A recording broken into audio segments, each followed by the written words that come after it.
I'll never forget the day I first saw a woman wearing a cocktail dress working on a car.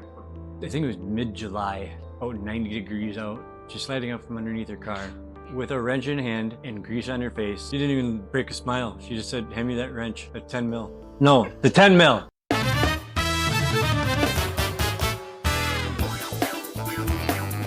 This is my passion. This is my dream.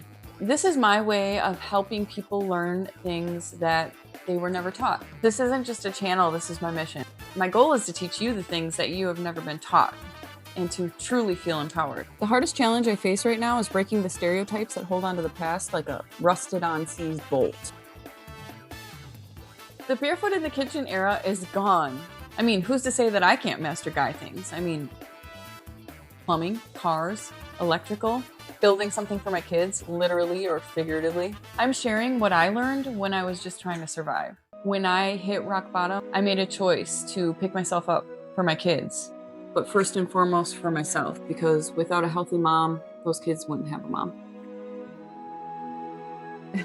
I'm not just the crazy lady in the dress. I'm a single mom who fought back from the rock bottom by picking up a wrench. I built Know How TV to prove that you don't need a man to save you.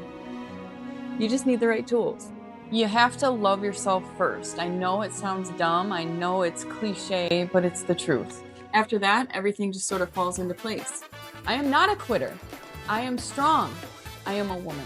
To be totally honest with you, she's a better mechanic than most of the guys I know. And sometimes I just like working on a car in a dress, damn it.